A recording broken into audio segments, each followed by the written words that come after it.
خوش آمدید۔ علم اور افکار کی دنیا کے اس نئے تفصیلی جائزے میں ایک بار پھر آپ سب کو خوش آمدید کہتا ہوں۔ یہ ہمارے اس فکری سفر کی 5ویں کڑی ہے۔ جی، اور جو ناظرین ہمارے ساتھ اس سفر میں مسلسل چل رہے ہیں انہیں یاد ہوگا کہ پچھلی نشست میں ہم نے خودی یعنی انسانی انا کے تصور پر ایک کافی گہری گفتگو کی تھی۔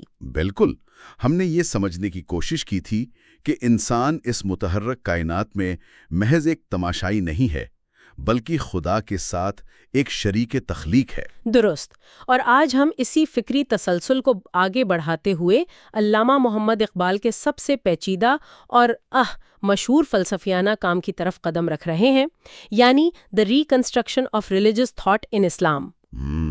آج کا جو بنیادی سوال ہے وہ یہ ہے کہ سائنسی طرز فکر کے اس جدید دور میں جہاں ہر چیز کو تجربے کی کسوٹی پر پرکھا جاتا ہے، وحی اور الہام کو آخر کس طرح سمجھا جائے؟ یعنی یہ واقعی جدید ذہن کے سب سے بڑا سوال ہے، کیونکہ جب ہم ایک ایسے عہد میں سانس لے رہے ہوں جو خالصتاً سائنسی اصولوں، عقل اور مشاہدے پر کھڑا ہو، تو وہاں مافوق الفطرت تجربات کی گنجائش بظاہر بہت کم ہوتی دکھائی دیتی ہے۔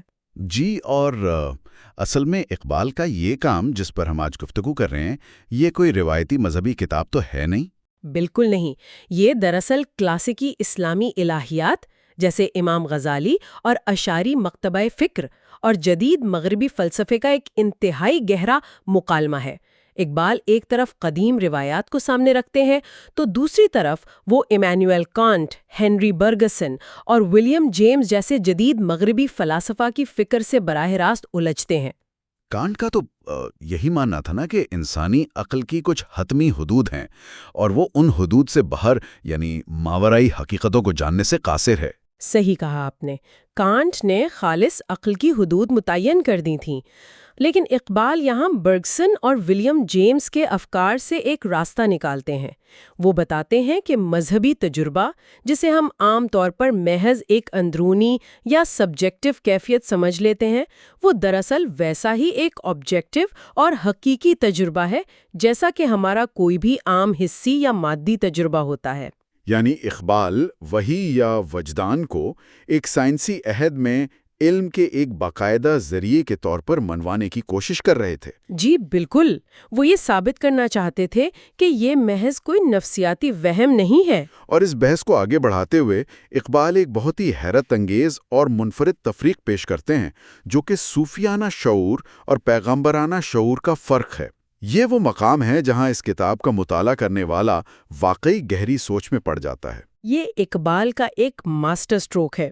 اس فرق کو واضح کرنے کے لیے وہ ایک مشہور صوفی بزرگ شیخ عبد القدوس گنگوہی کے ایک قول کا حوالہ دیتے ہیں۔ جی، وہ قول کچھ یوں ہے کہ اگر میں اس مقام یعنی معراج تک پہنچتا تو کبھی واپس نہ آتا۔ یہ جملہ اپنے اندر تصوف اور نبوت کی پوری نفسیات سموئے ہوئے ہیں۔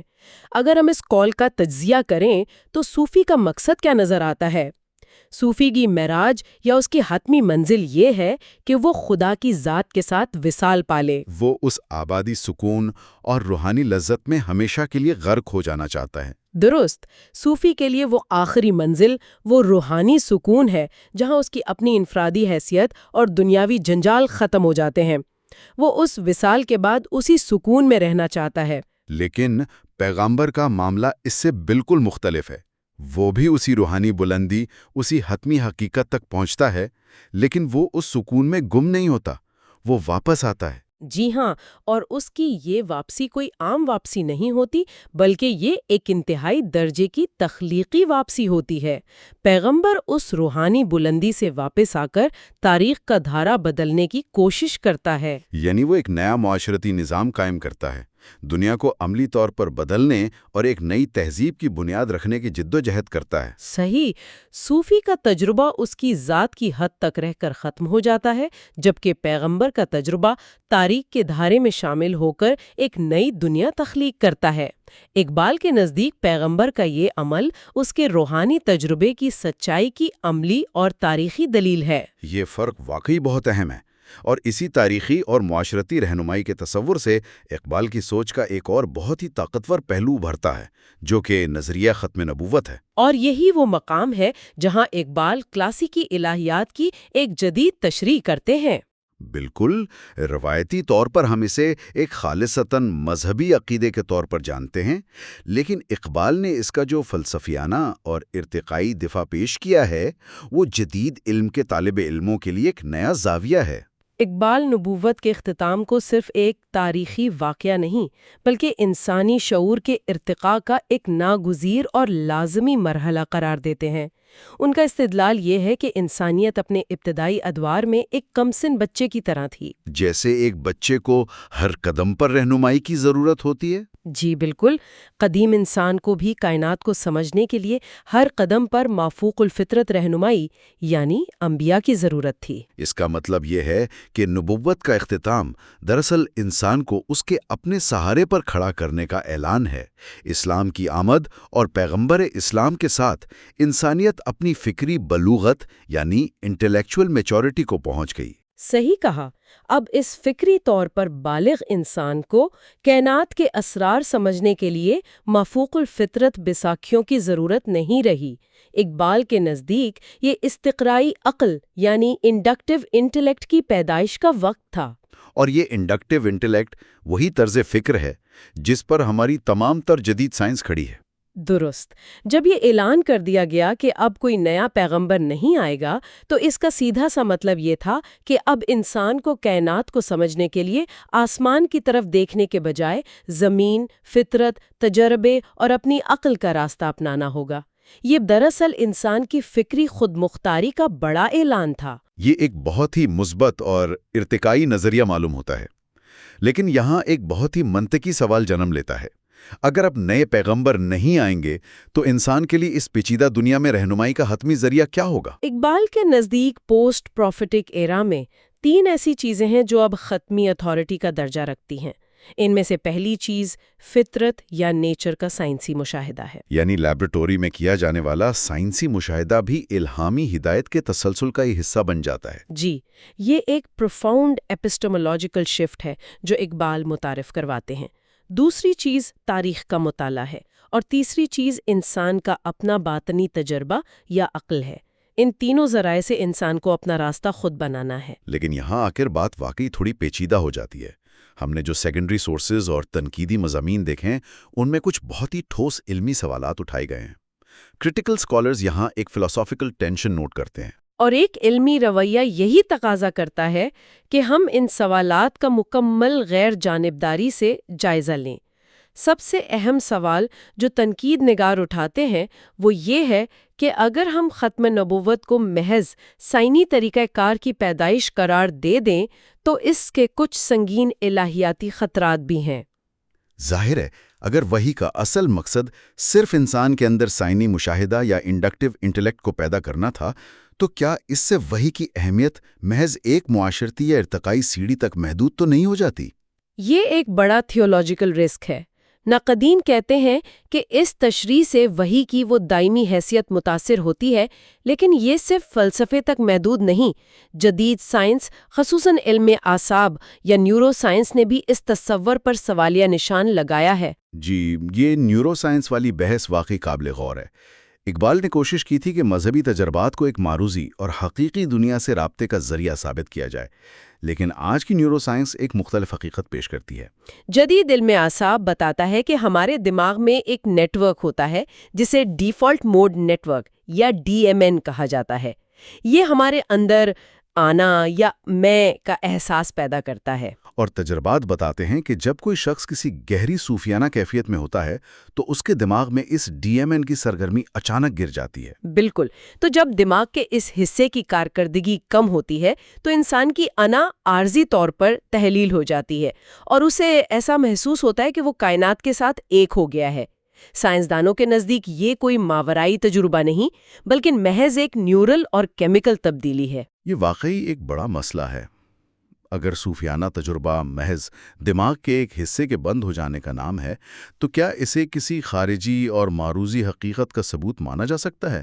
اس پر سیکنڈری سورسز میں ایک اور اہم ناقد نعمان فیضی کے نظریات کا ذکر ملتا ہے۔